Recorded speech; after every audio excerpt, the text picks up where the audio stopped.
ಇನ್ನು ಹುಬ್ಬಳ್ಳಿಯ ಕಿಮ್ಸ್ ಆಸ್ಪತ್ರೆಯ ಮತ್ತೊಂದು ಎಡವಟ್ಟು ಈಗ ಬಯಲಾಗಿದೆ.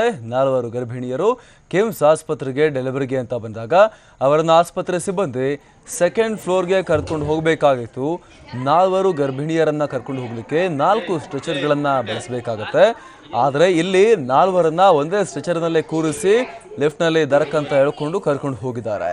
ಈ ಕುರಿತಂತೆ ಟಿವಿ9ನಲ್ಲಿ ವರದಿಯನ್ನು ಪ್ರಸಾರ ಮಾಡ್ತಾ ಇದ್ದಂತೆ ಮಾತನಾಡಿರುವಂಥ ಕಿಮ್ಸ್ ನಿರ್ದೇಶಕ ದತ್ತಾತ್ರೇಯ ಬಂಟ್, ಕಿಮ್ಸ್ ಆಸ್ಪತ್ರೆಗೆ 24 ಗಂಟೆಯೂ ಕೂಡ ರೋಗಿಗಳು ಬರ್ತಾ ಇರ್ತಾರೆ. ಈ ರೀತಿ ಮಾಡಬೇಡಿ ಅಂತ ಸಿಬ್ಬಂದಿಗೆ ತಿಳಿ ಹೇಳಿದ್ದೇವೆ.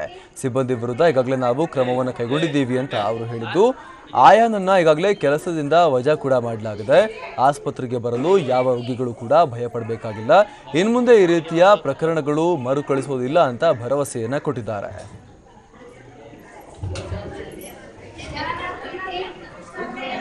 Hey,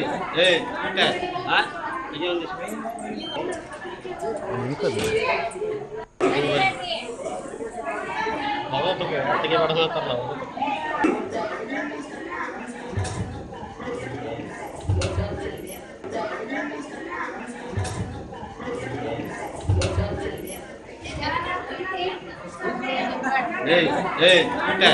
Huh?